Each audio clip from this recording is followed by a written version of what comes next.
Good, it's in your paper, pinch, a bit more, right? That's record and start the share. The next item on today's agenda is item number 10, which is APP 2025-2088, which is full planning permission for the erection of buildings for retail use, a drive-through restaurant, hot food takeaway and associated infrastructure, the site at South Harbour Road, Fraserburgh. In attendance, we have Jim Martin. Mr. Martin, could you introduce the item, please?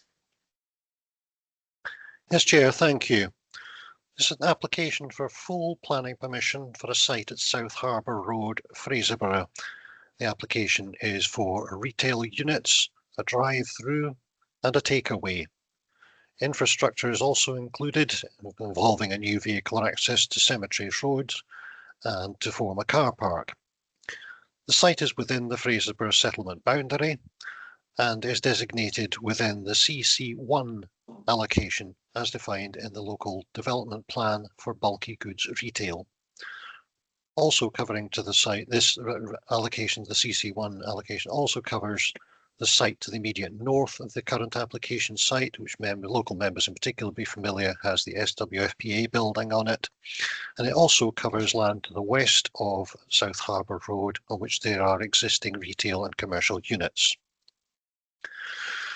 The site has been vacant for years, apart from a World War II pillbox, which, as some members may be aware, is a scheduled ancient monument. The site around the pillbox has now been cleared, but prior to that had been rough untended grassland with negligible ecological or amenity value. The two main units proposed would be to the east of the site, and this is the slide up on screen just now illustrating what's proposed. Design and finishes and details of the dimensions are contained within paragraphs 2.5 to 2.7 of the report. Note that Unit 2, is this portion of the building I'm indicating with my cursor on screen now.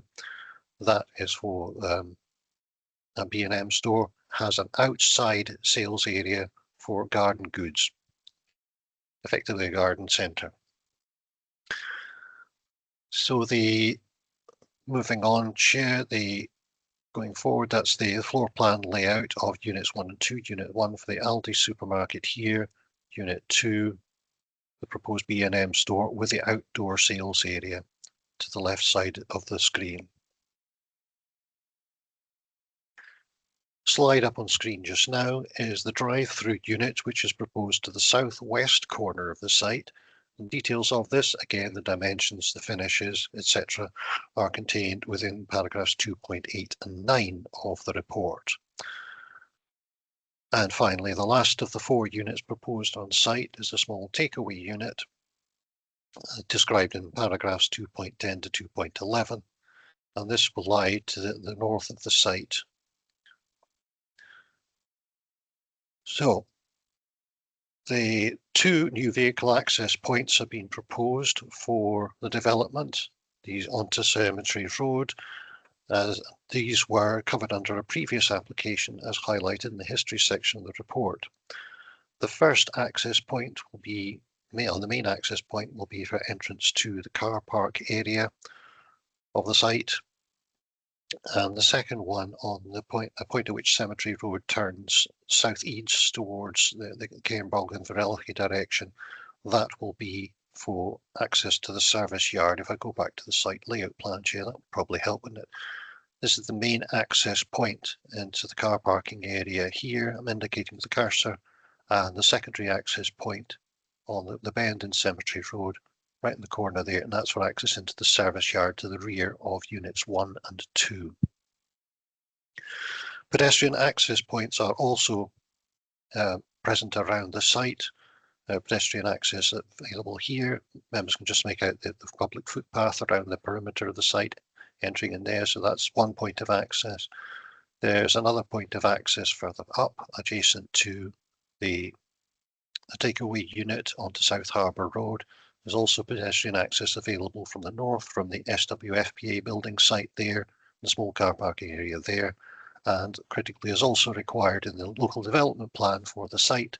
There is access onto the core path network and running down the eastern side of the site, as local members in particular will be aware, that's the former railway line site, which is a walkway and a public footpath, so there's pedestrian access through onto that as well. Public mains water supply and foul drainage are proposed for the development, with the on-site dispersal of surface water. There are areas of landscaping around the site. Again, members can make that out from the plan on the screen just now.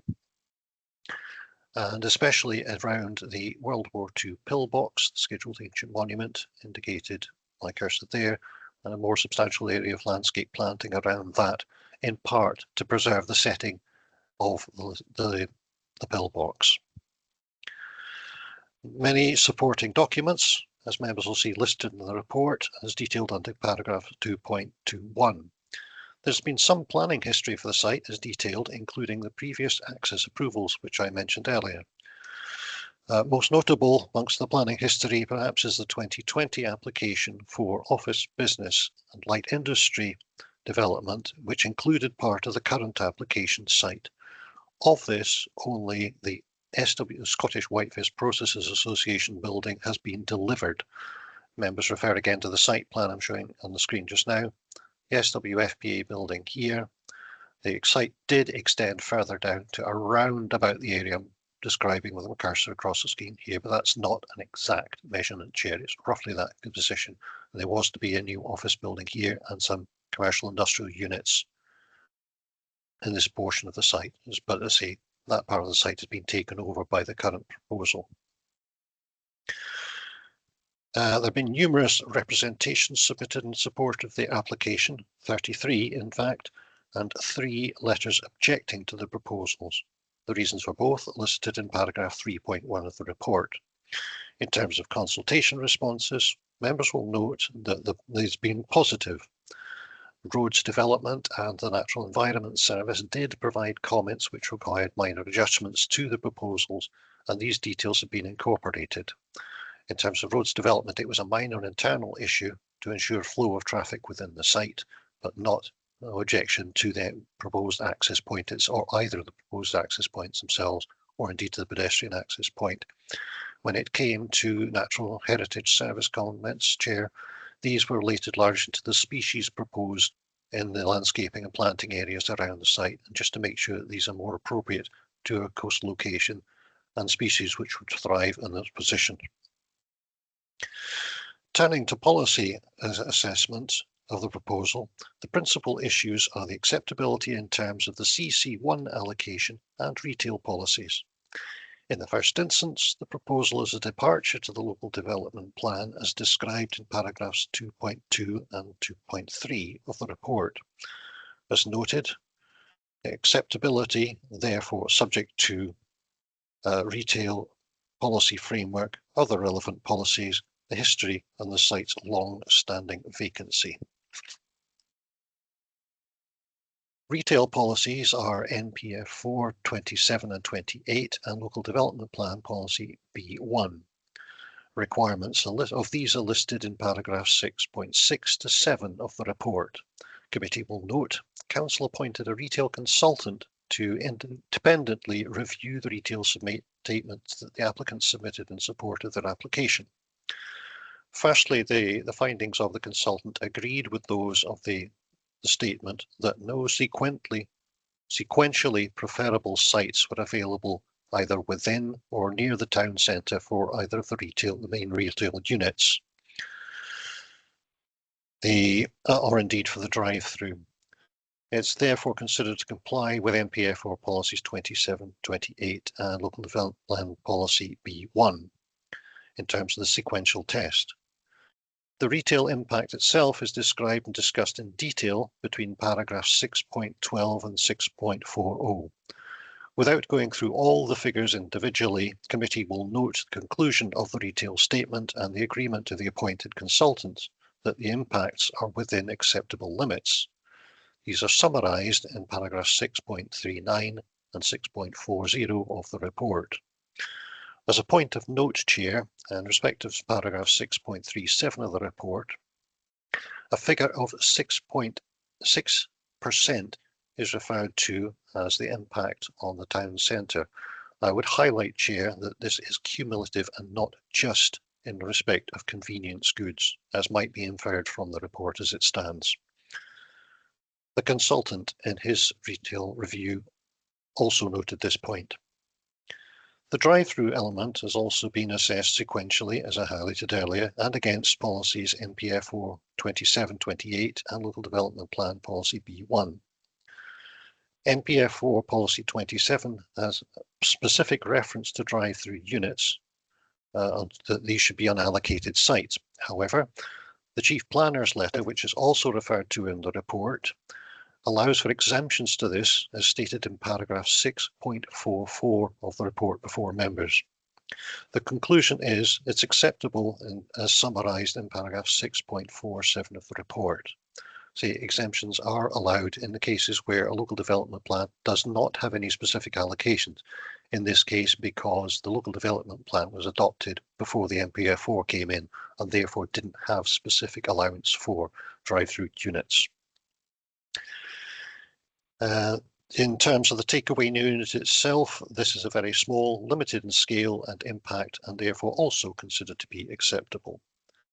In terms of layout, siting and design, committee will note the early pre-application discussions and engagements between the applicants and the council leading to the current submission.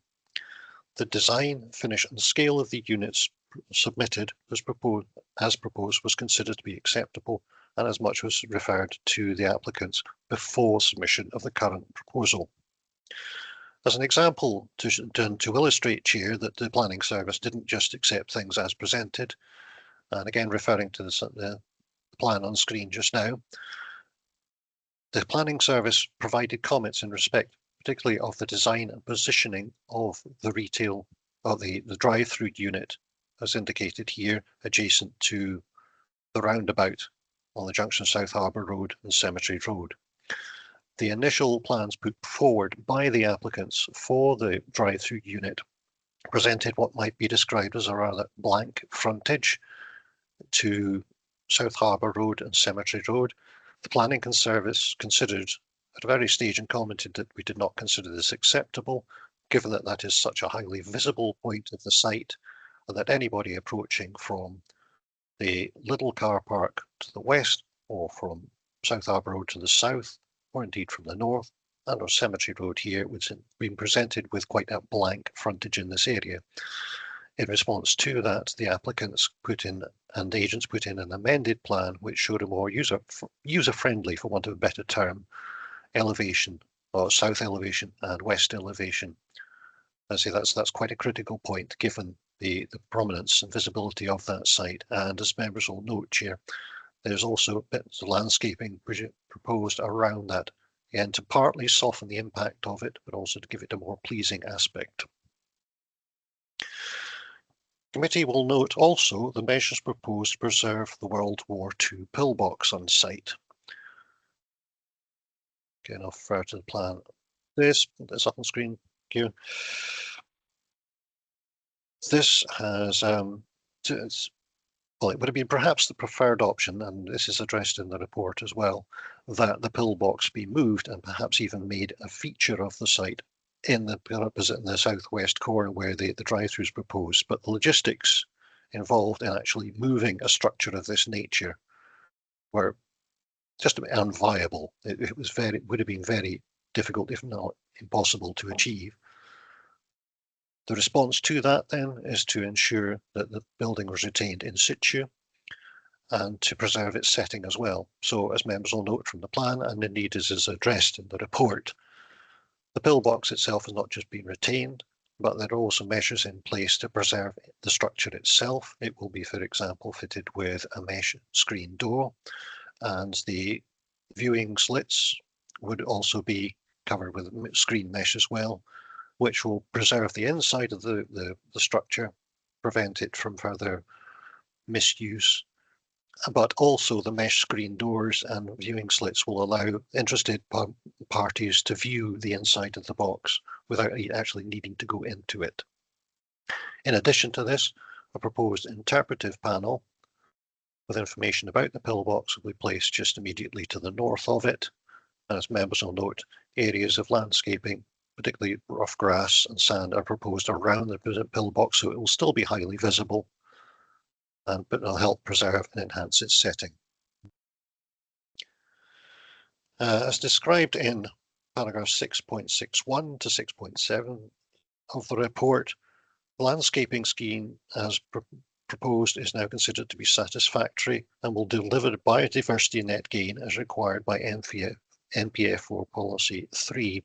Again, Chair, as I highlighted earlier in my presentation, the Natural Heritage Service did originally have some comments about species mix to be used on the site, and the applicants have come back with species which are more appropriate to locations so close to the coast and which are more likely to thrive in that instance. Also critically, it will, as I said just now, deliver biodiversity net gain, and that as local members in particular will be familiar with the site, will have known prior to the works being done recently to clear it, so preparation works as it were, the site was just rough grassland area, and as noted in the biodiversity statement submitted with the application, and indeed by the Natural Heritage Service, it's had very limited, negligible biodiversity value at all. So what's been proposed is going to be an enhancement for that. Service arrangements, as highlighted also, and the consultation responses are satisfactory, and all matters raised in the representations have been taken into account through the assessment of the application, the various aspects of it, and in the recommendation ultimately. In the planning balance and conclusion paragraphs in 6.79 to 6.90, committee will note that comprehensive consideration has been given to not just the policy position in respect of this application and the policies applicable to the development, but also to the site's planning history and the lack of interest, critically, in this site to date. Just to highlight that matter again, Chair, as members will note from the planning history earlier in the report, section 2, this site has been, as stressed earlier in the report, this site has been vacant for years. There was an application back in 2006, which was ultimately approved by the council, never came to fruition, nothing happened. And in the intervening years, it has sat vacant, nothing happening until latterly the current proposed developers came along with the application to the north of the site, including the SWFPA building, and then indeed have come forward with the current proposals. Taking all these matters into account, the service considers that it is appropriate to support the development as an acceptable departure to the local development plan allocation, policy B1, to NPF4 policies 27 and 28, and subject to appropriate conditions of consent. The final couple of points to clarify, Chair, before I take members through some more slides of the site. In paragraph 8.1 of the report with regard to the integrated impact assessment, members will note that it was a draft of that was attached, and just to confirm to committee chair that that matter has now been addressed and the IIA has been signed off as finalised. The point to raise, and just to highlight with that again, is the mitigation suggested by comments of one of the reviewers was that some mitigation should ideally be provided in the site with regard to potential input on the town centre area. I'm not looking for something significant here, Chair. All that the reviewer said was that maybe should be a signpost or an information board or map, something which indicated to anybody visiting the application site here for the purposes of using any of the units, indicating where the town centre was and the means of accessing where they can park, etc. So offering a degree of mitigation, and it was acceptable subject to that. Also, paragraph 10.2 of the report refers to retail impact on Fraserburgh town centre. It's just a highlight again, Chair, and again this is addressed through the body of the report discussion section, and it's also touched on in the retail statement submitted in support of the application, and indeed the consultant's review of that it's not just Fraserburgh town centre and retail impact, but it also covers other town centres as well that may be impacted by this proposed development. So that concludes what I have to say largely, and I'll now take members through some slides, firstly visualizations of what's proposed. And I was referring to town centre area and sequential test, Chair. This is a map of the town centre area showing the sites which were identified, both existing premises and actual sites within it, and also one or two sites immediately out with it. Following a review of this by the retail consultant, Chair, and just to highlight some of the extent to which we've gone into this in detail, the retail consultant that the council appointed looked into this and questioned one or two other sites. So in response to that, the agents came back with an updated review, which also took into account sites A and B here on the slide, which are also within the designated town centre area and refer to, firstly, the original factory shop outlet here, which is, again, local members would be familiar with, as I think is now closed. It hadn't closed at the time.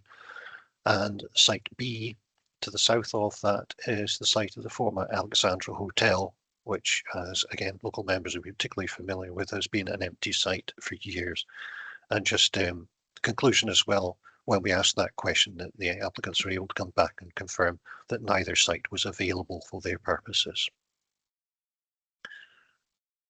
Going forwards, and finally to finish with some slides, this shows the site, looking across the site towards the recently completed SWFPA building here. Again, from the dunes, looking across the site, members can make out some of the other retail units in the background, the cemetery, this location here. Former railway line footpath, core path, which, as I indicated, will have another footpath pedestrian link through from there into the site, again with the SWFPA building in the background and part of Gray and Adams development site there.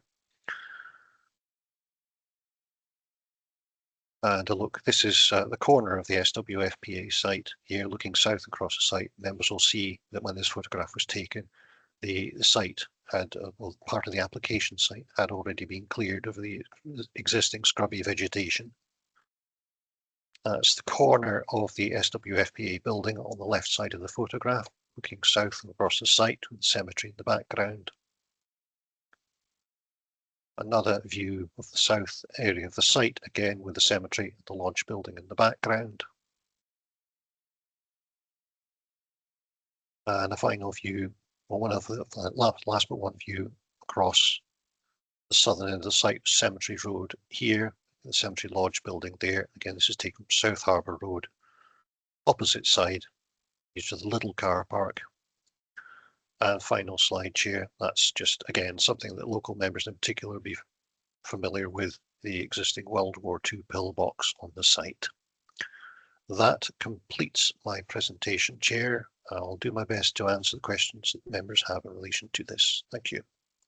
Thank you, Mr. Martin. I've got quite a few questions here. So this is a very sensitive site, being directly opposite the town cemetery.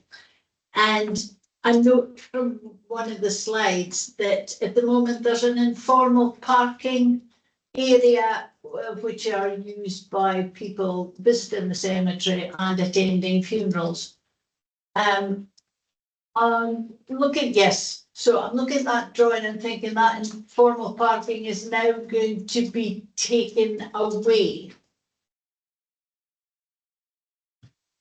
That's correct, Chair. The areas you've indicated along the frontage of the site, it's from this point onwards, from the bus stop onwards, it's an area of an informal parking to the corner site here, but we're following the line of my cursor.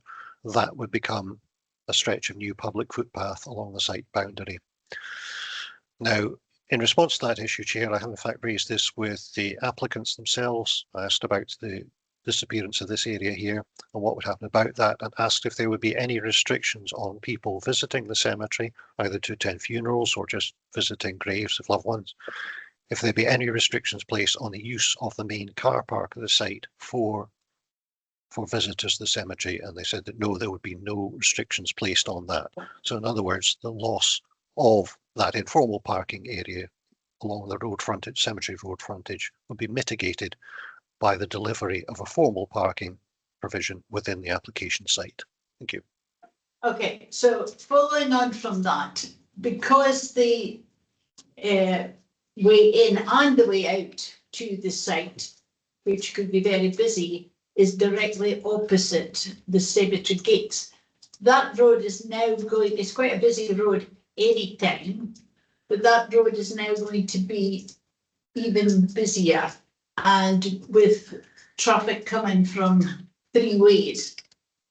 Is there any indication of putting a crossing in from the cemetery to the other side of the road, or vice, well, both ways, so that people can actually get across safely?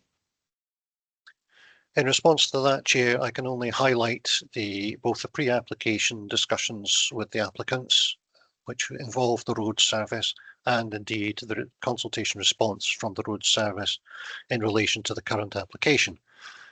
In that, I'm quite sure that had there been a requirement to install a pedestrian crossing of some kind on that from the cemetery road frontage, then that would have been highlighted by the Roads Development Service, but they didn't make any such comment or request. That's all I can offer on that, Chair. Okay, well, I'll park that one just now. The access for the Scottish Whitefish Producers building, I presume that's unique and there is no access into this site from there or equally egress out. You're more or less 100% correct there, Chair. In the area I'm indicating with the cursor on top of the screen here just now, that is the access point in from South Harbour Road into the Scottish Whitefish Processors Association building and car park area. There's nothing to stop any interested party driving into and using that car park, but there is no direct vehicular access. That's the important point to stress, vehicular access from that point through into the current application site. So it's not going to become, there'll be no means there to cut a corner. It won't become a rat run. What it will be available, and as I highlighted in my presentation, Chair, is pedestrian access. There's pedestrian access of South Harbour Road, and the point I'm indicating here through into the site, also in from the footpath, the former railway line footpath to the east. So there would be pedestrian access, but not, I say, vehicular access from any of the points here to the north. Thank you. Okay, and the other is regards to some screening. I mean, I'm very keen that the area is properly landscaped with appropriate planting because, as I say, it is a very sensitive area being opposite the cemetery. But on the for Martin and Buchan Way line, which is just directly behind the buildings. Now that is about to become even more popular going forward because it will form part of the coastal path coming in from Cairnbulk, and we will have lots of cyclists hopefully and walkers and joggers and all sorts of people coming past there. Is it possible to have some screening along there to mitigate the impact of the buildings? Again, on that point, Chair, this is a matter that was raised directly with the applicants. And as you can probably guess from looking at the site plan, which is up on screen just now, there is no potential within the site boundary to put any screening inside there. It's too tight. That's the service yard area. However, as members will note, there is planting treatment or grass treatment around the periphery. So didn't intend to do that, Chair. I'll go back to the slide. The planting shown around the site, and this includes grass strips along boundary out with the site. Now, I've spoken to the applicants about this. They have indicated a willingness to look at providing some screen planting on the outside of the boundary fence with the footpath on the former railway line. So they are willing to do that. Yeah. That's good. So they would have to liaise with landscape services, I presume, on that. It's something, Chair, yes, we could deal with as a suspensive matter. Yeah. Okay, and one more point, the pillbox, the ancient monument, the screening, will it allow litter ingress? Because we do have one which is absolutely full of litter. so once the screening goes up, are you able to access the building for cleaning it out if it gets blown in? Because there's a little point in having a nice ancient monument and you look inside and all you can see is a Coca-Cola bottle or whatever. Yes, Chair. As highlighted again in my presentation earlier, and as you can see from the plan on screen just now, it is the proposal of the applicants to install screen mesh into the window slits and also into the door opening just now. Mesh grills such that will prevent people going in there for nefarious activities, but it will also prevent a degree of litter ingress. Hopefully people not chucking too many Coke bottles in there. And but the mesh grill will allow for interested parties to look through the grills into the interior of the building. In terms of clearing it out in the event that any stray Coca-Cola, other soft drinks are available, bottles do find their way into the building. I don't have any information with regard to maintenance and clearing of that, although the applicants will have arrangements in place for clearing bins on the rest of the site. Indeed, we're proposing a condition of consent with regard to that. I dare say, Chair, we could add something in about the pillbox building itself, and indeed that the applicants would have something in mind already about how they would maintain that and empty that as required. Thank you. Thank you very much. I'll let other councillors come in next and put in sort of holding the conversations, councillor Finlay. No, Chair, it's a really interesting application for sure, and an important one. But you'd be surprised on about the pillbox. I do know a lot of these buildings all around the northeast, and they formed quite an important time during World War II, and maybe on a preamble to Anne with some of the history, but it's part of RAF Fraserburgh, was it? Because you got past the Bulga and it's all those old buildings, and I presume that a lot of that area there had temporary buildings on it at one time. It's part of the RAF Fraserburgh. So leave a preamble to the applicant as to what they're going to do with the display boards. I would suggest talking to RAF Association as to a suitable memorial and the information on there. I'm sure you've already got that in hand with it, but you know the northeast played a very important part. As far as Coastal Command is concerned, everything that went on in the northeast here, and some of the buildings have been knocked down. They were never intended to last as long as they have, because some of them are made from the sand that picked up actually in the gravel. They were just made there as a defence. So it'll be interesting to see what work has been done as far as the display and the memorial side of that. The rest of it is being covered by the chair, to be honest, with all the other points. But really, it's quite prominent as a feature, and everybody sees it when they're going past there. So it'll be interesting what they're going to do. I'm glad it's been left in situ. Maybe just a statement, Jim, more than anything. I apologise for the question, but if you get anything to add, it's obviously not listed, and I don't want them listed, to be honest. But if it's going to form some part of a memorial to the people that worked here during the Second World War, it'd be really good, actually. Thank you, Chair.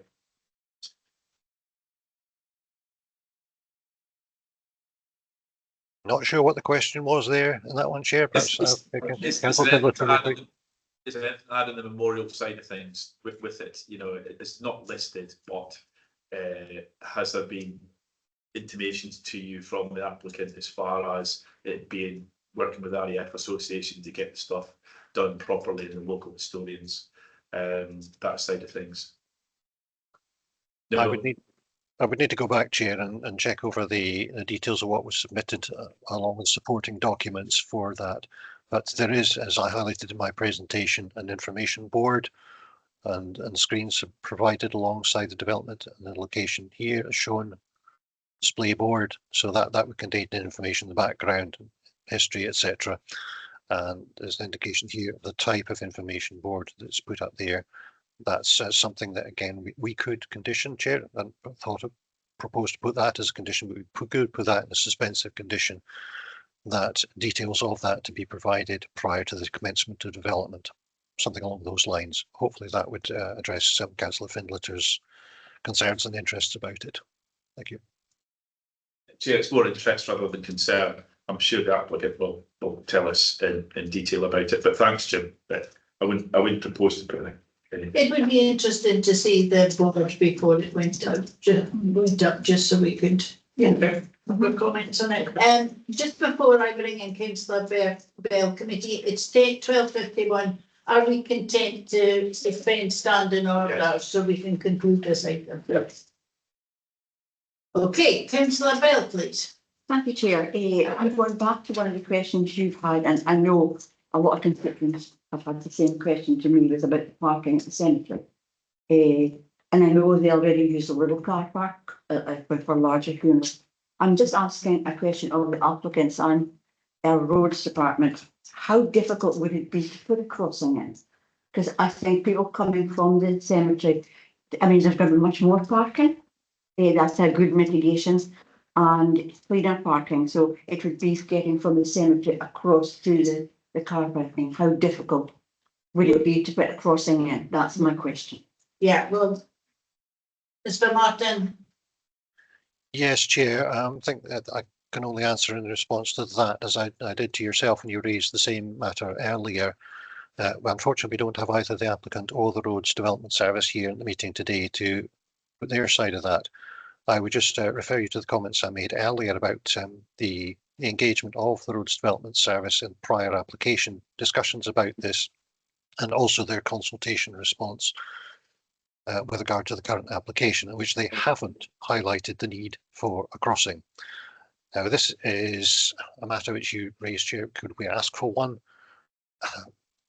We could do so, but I'm struggling to see here if roads development have no statutory requirement for one, which apparently they don't because they haven't highlighted it, then that may be on a bit of a sticky wicket with that one.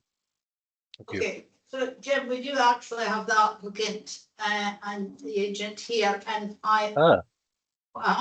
yes, there's something behind me, so would you like to come forward, Jen?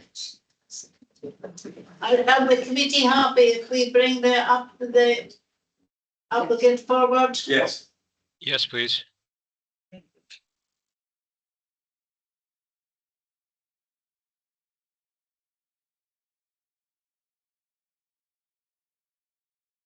Yes, only to answer those specific questions, yes. So, the purpose and Mr. Smith, and I know you're very aware of the sensitivities around this. And I know we've put you on the spot a wee bit because it's not something that's been raised, but this is a very busy road. And it is going to be even busier should this application be passed today.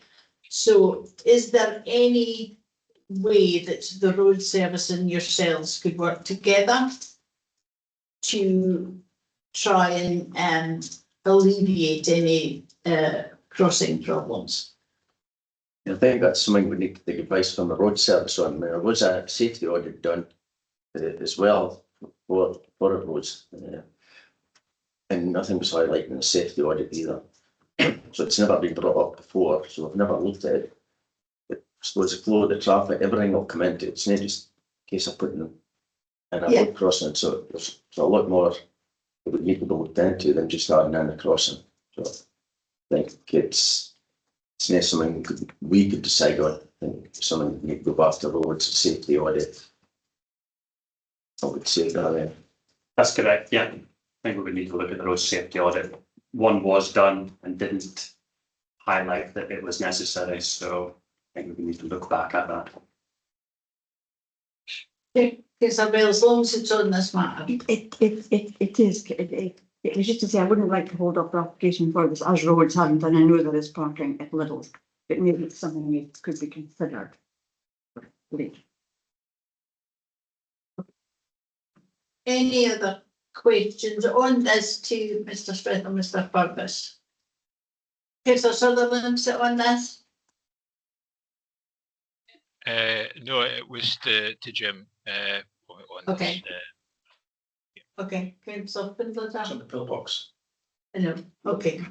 Thank you very much. And thank you for the answer that.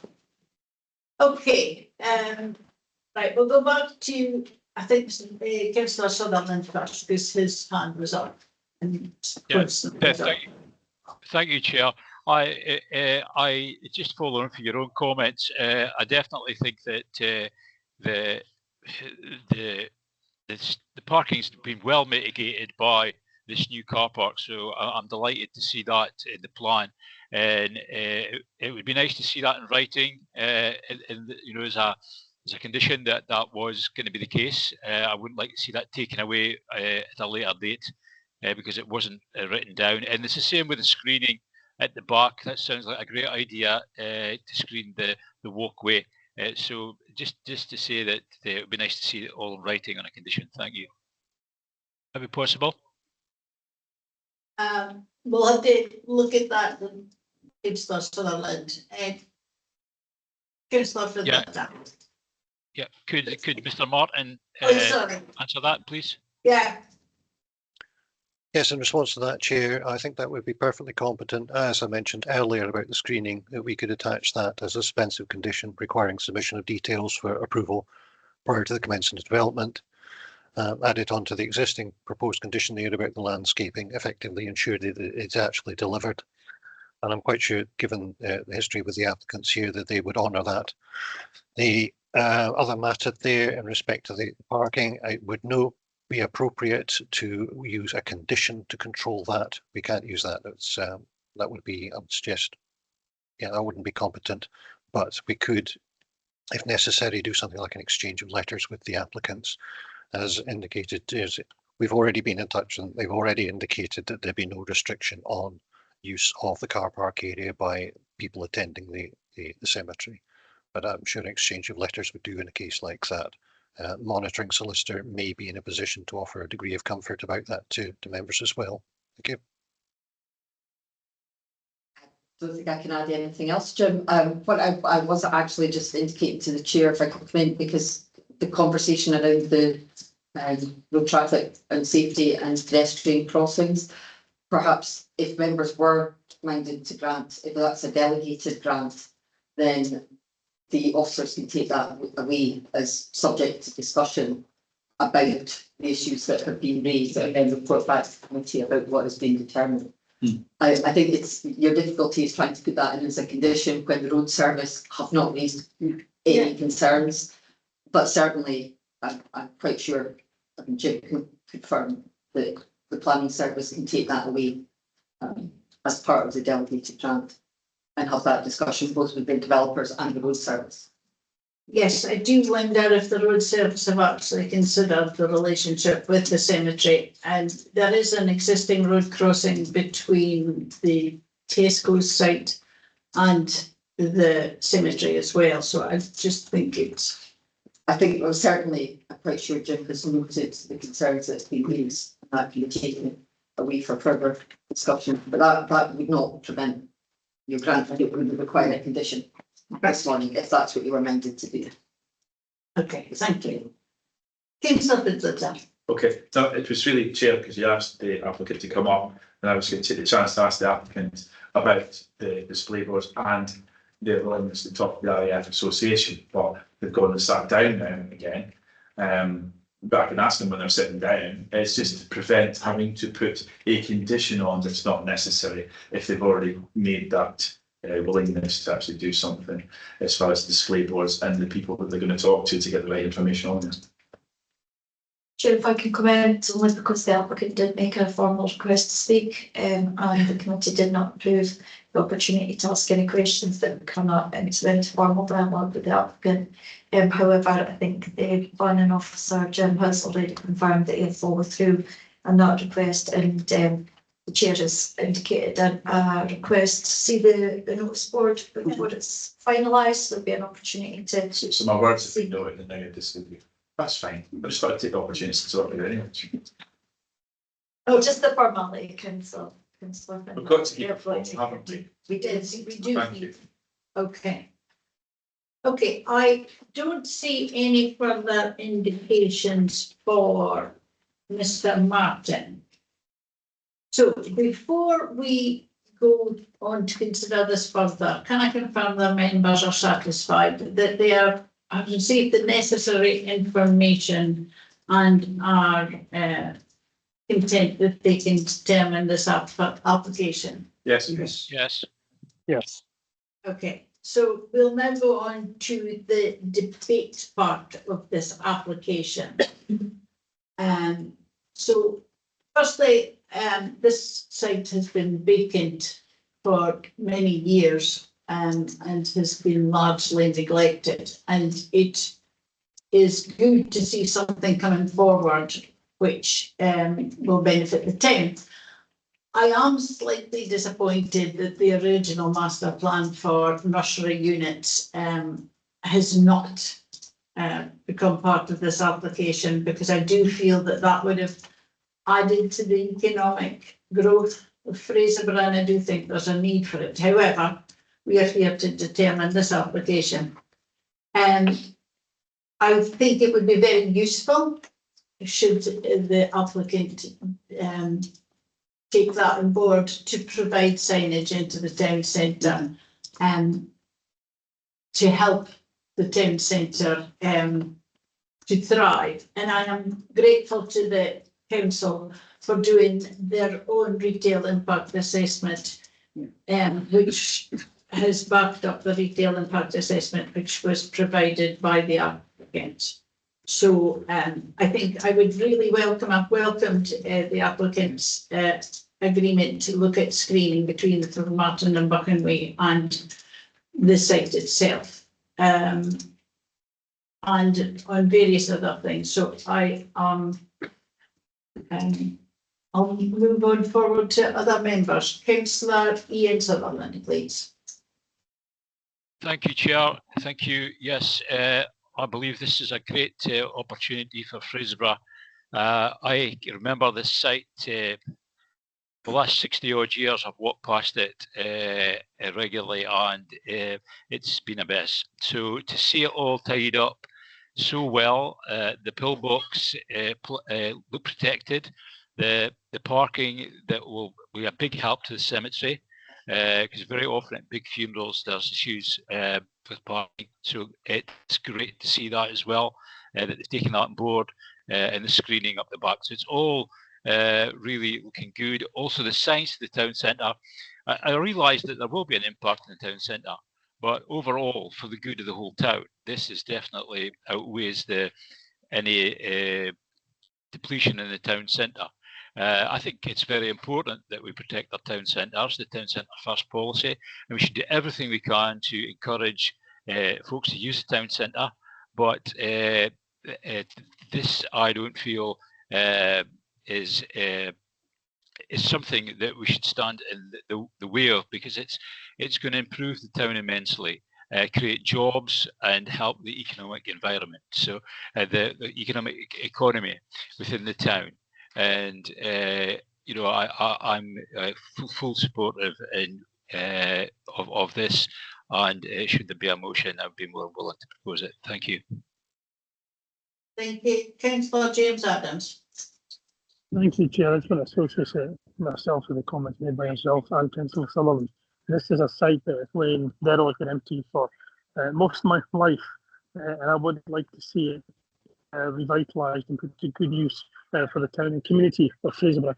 Notwithstanding, you know, the detriments that this could have to the town centre, I do believe with additional signage and by working together as ourselves as local ward councillors in conjunction with the local businesses, we can help mitigate any detrimental impact it may have. This is too good an opportunity to pass up, and we have potential national brands willing to invest here in Fraserburgh, which will ultimately help with local construction jobs and then retail jobs going forward. So I would heartily approve this application. Thank you. Councillor Findlayton. Yeah, be brief, Chair. I think the application will only benefit the Broch, to be honest. It's an indication of all the great work that has been done to improve the Broch, to be honest, and everything's happened. You see the amount of people that are building houses here, coming here to live and work. So it's, you can say the Broch is a success story, really, going on. And I'm sure the pillbox will look magnificent in its new setting. Just looking over the applicant now. Thank you very much, Chair. Thank you. Do we have any further comments? Okay. Okay, I'll ask for a motion, please. Councillor Sutherland. There's a motion to accept this planning application. Proceed with it. Thank you. Councillor Sutherland, would you like to add anything further to that? No, just that I'm very happy with what I've seen, and I look forward to the work going ahead and to the benefit of the town. Thank you.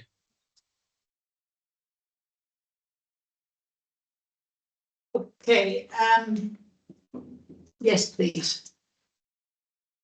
But thank you, Chair. Having heard what just heard, I think what's been said is that it's a motion to follow the recommendation in the report, and that would be a delegated grant. Yes, Yes. that's correct. Yeah. Councillor Sutherland can confirm, but I think that's what was being suggested. Okay, you don't want to add anything about the client's work, the applicants working with the roads department and If that's a delegated grant, I think officers have already stated that they will take those matters in hand. right, okay, thank you. Yes, Mr. yeah. Martin, sorry. So yes, I assumed that all we had discussed previously leading up to this would be done, and as agreed. Thank you. Okay, thank you. Mr. Martin. Yeah, thank you, Chair. It was just to come back in on that. I think Councillor Sutherland's largely covered it there. It's just the point that the matters we've discussed about landscaping, about the information boards, about the signage, etc., that these be matters delegated to the planning service to deal with and attach as conditions if necessary prior to any development going ahead. Thank you. Thank you. I just want to make sure we've crossed the T's and dotted the I's. Yes, thank you, Chair. Councillor Adams, James Adams. Thank you very much, Chair. Just a second, Councillor Sullivan's motion to approve. Thank you. Thank you. Okay, committee, the decision on APP 2020. Oh, sorry. Do we have an amendment? No. It's lunchtime. I see no amendments. To go back to the decision of the committee on APP 2025-132. Oh, it's not 2025, it's 2025-2088 is to grant the application and delegate to the head of planning and economy with the recommendations under the paper. Thank you very much for coming along to this this application, and we will now take a 50-minute lunch break. We will come back at 2 o'clock this afternoon to do the rest of today's business. If you could stop the recording, please.